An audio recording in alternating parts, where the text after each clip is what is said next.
Good day. Magandang araw mga ka-stroke. Ayan, for today's video, ang ating topic ngayon ay para sa ating mga daliri, sa ating fingers. Kung paano palalakasin ang ating grip. Ayan, ganyan. So, ipapakita ko po sa inyo mga ilang exercises dyan.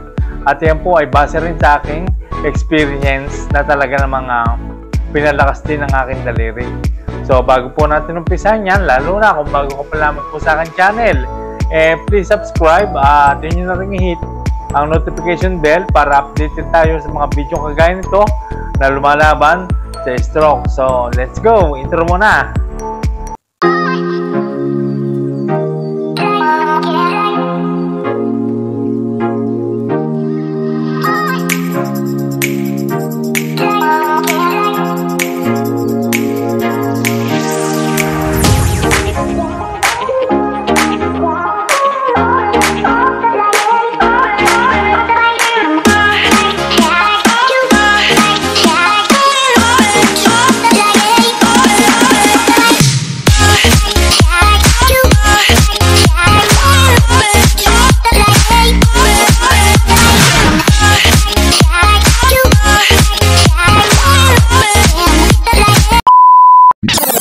So, okay. Ang unang step po, ay meron po tayo ditong papel.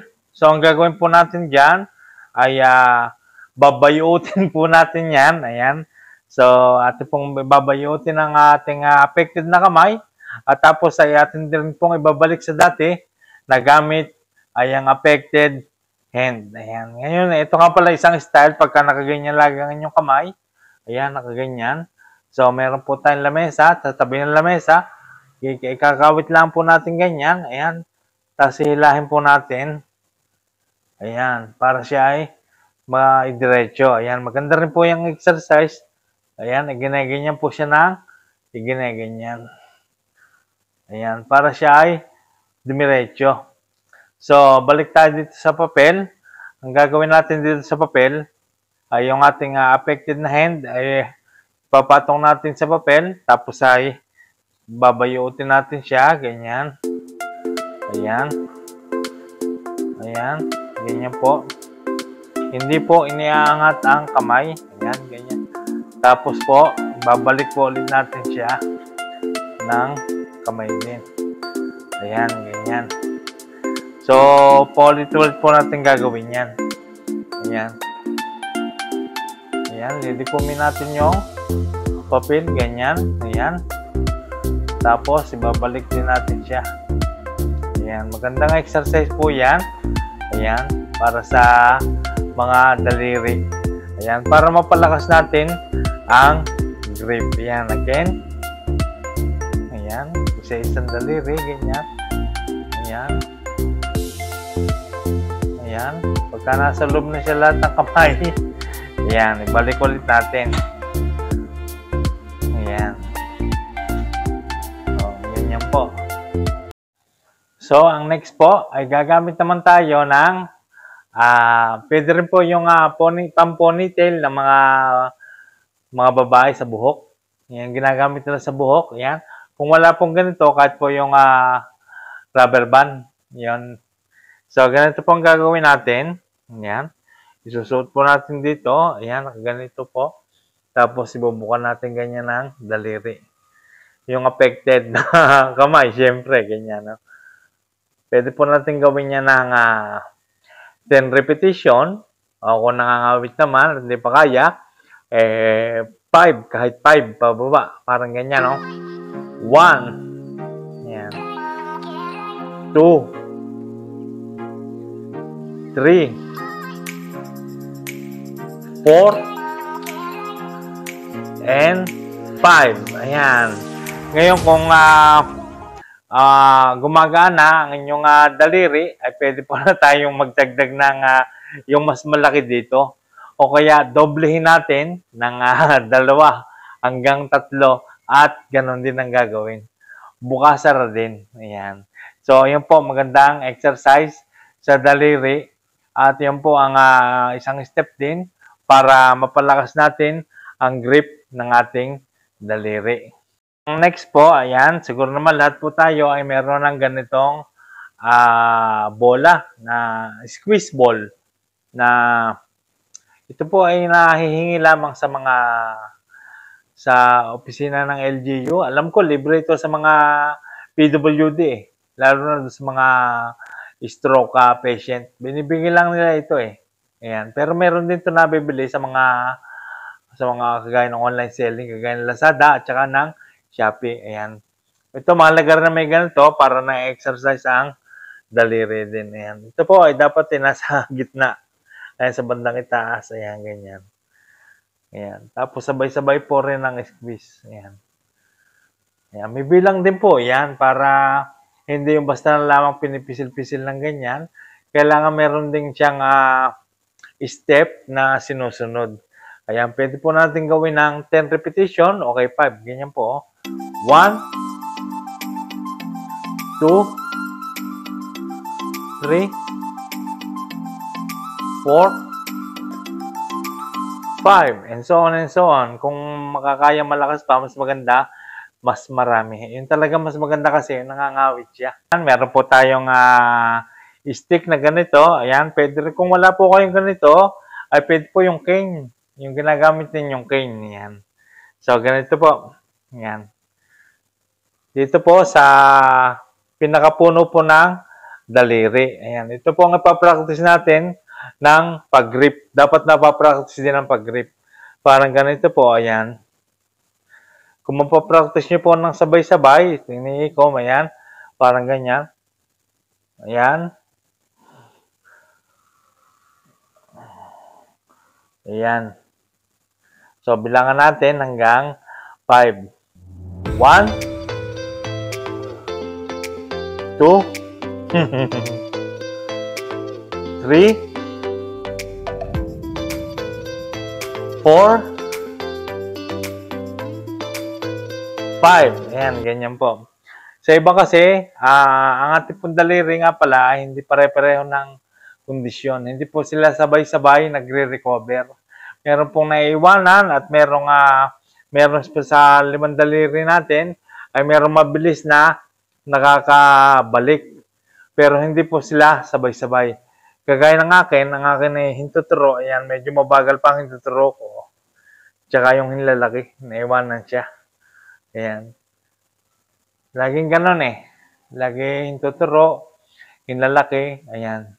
Kaya pagka nag-grip na ganyan, hindi siya sabay-sabay. Ayan. Pero maganda kasi, napapractice pala natin dapat siya ng sabay-sabay. Ayan, ganyan. Ayan. Para pagka umakit ka sa hagdan o kaya meron kayong pupuntahan sa medyo karamihan ng tao masikip at meron kayong makikita mahahawakan, ay at least kahit sa nasa side ng inyong affected side ay makakahawak kayo. Makakakapit na ikakapit. At mahalaga rin po ito na ikakapit para sa pag-dumbbell naman. Ganyan. Ayan. Pwede yung bilangan niya lang ulit-ulit ng 10 repetition or 5. Tapos 3 sets din. So, yun po ang aking mga pinakaitang exercises para sa finger. Ayun po ay para lumakas ang ating pag-grip sa mga paghawak sa mga bagay kagaya ng mga baso at saka ng mga kubyertos at saka ng mga toothbrush. Ayan. Kung especially ikaw ay kanan ay magagamit mo siya. Ayan. Hindi yung laging kalibete. Akala ko nung una magiging kalibete rin ako eh. Pero nakuha rin sa mga practice. Ayan. Maganda pong practice po yon yung kagaya nung sa una, yung papel, yuyukutin mo tapos ibabalik mo siya sa dati pero sa pamamagitan ng iyong mga daliri na affected na daliri. Ayan. So tapos yung susunod po itong ito, ayan. Ang pamponi ng mga babae sa buhok.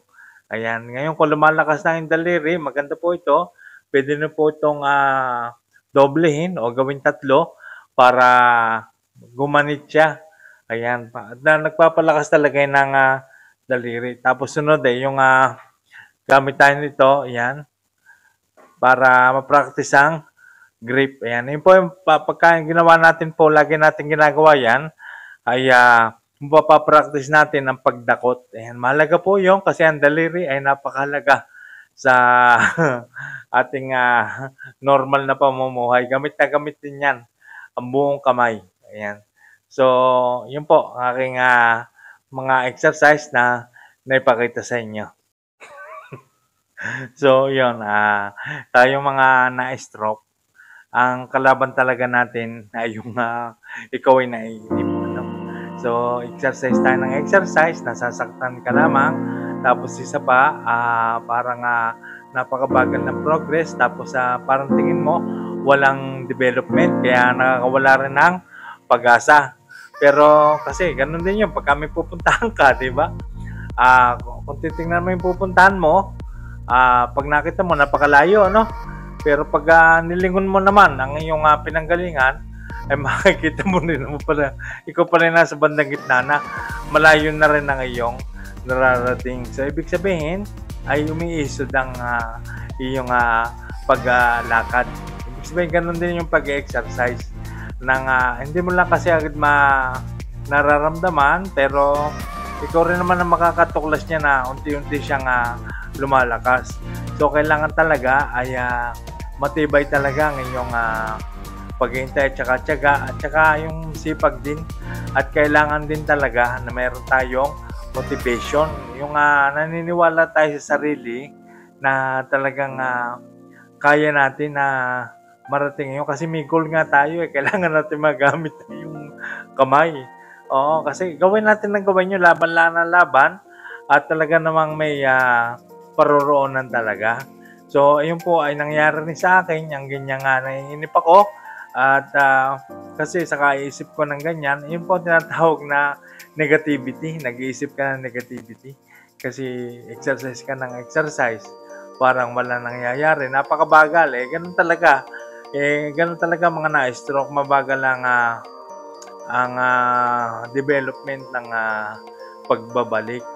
Kasi kapag na-stroke ka nga, lalo na kung ikaw ay merong lumampas ka sa golden period na 6 months o kaya ikaw ay nakahalo sa 2 taon ka na, pero yung kamay mo, affected body, ay talaga lalong mabagal na siya. Lalo na yung mga naka-stack, matagal na nakaupo, matagal na nakahiga, ay talaga na-i-stack yan, napakatagal.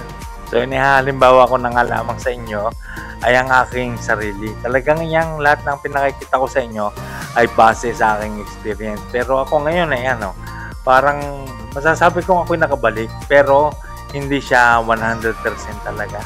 Ayan. Pero yung kamay ko, medyo nag-normal na, nagagamit ko siya sa lahat ng mga bagay na yung kagaya ng mga paghawak sa baso, pag-inom, pagkain, ayan. So, nagagamit ko na siya. Pero yun ay medyo nagtagal din at yun po ay talagang nagtiyaga lang talaga ako maghintay.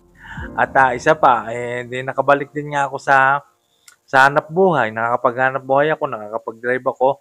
At yan ay dahil sa aking matyagang pag-iintay talaga. Talaga meron din ako motivation at saka laging positibo rin ang aking inisip noon. Kasi nandun din yung ako'y naiinip. Talaga na-depressed din po ako dati Pero nung ako'y nagising, kailangan ko talaga lumaban. Kasi nga, habang may buhay nga, ay may laban. Ayan, so may pag-asa. So wag tayong susuko, mga ka-stroke. Tuloy-tuloy lang natin ng exercise. At yan may magandang kahihinatnan yan. So marami rin po sa ating mga subscriber na talagang halos nakakabalik na rin sila sa normal. Pero not 100%. Kasi tatapatin ko kayo, tayo po mga na-stroke talaga, hindi na, hira na talaga yung makakabalik ng 100% na dati mong galaw. Yun yung mga na-stroke na major talaga, kagaya ng ischemic at saka ng hemorrhagic. Pero kung yun naman mga mild stroke, transient ischemic, yan nakakabalik talaga sila ng 100% na maganda kanilang galaw. Pero tayo po ay major stroke, kaya hindi natin may babalik talaga ng 100%, pero ang mahalaga nga ay yung nakakasabay ka na sa normal na pamumuhay. yung nagagawa mo mga gawaing bahay, yung basta lahat ng galaw. Pero hindi katulad ng dati, na kasing lakas ng dati, di ba? So, yun ang aking masasabi. So, talagang laban lamang, tiyaga, maghintay, at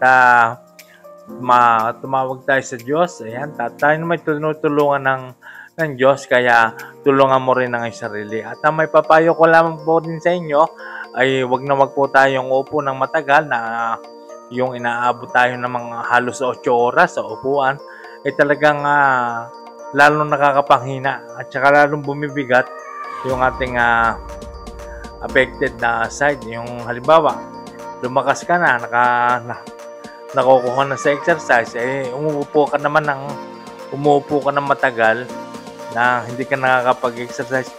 Yung parang tinatamad ka, no? Pero nakakapanghina yun. Kasi ang ating dugo ay hindi nakakapag-circulate na maganda kapag hindi ka gumagalaw ng buong araw. So, yun lang masasabi ko. Laban lamang po tayo. At lagi po natin tatandaan, tayo po lahat ay gagaling,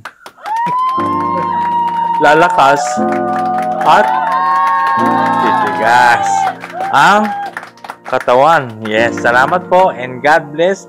Saludo po ako sa mga na-stroke na talagang katatapang na lumalaban. At saka talagang matyaga maghintay. Hintay lang tayo at darating din na para sa atin. Salamat!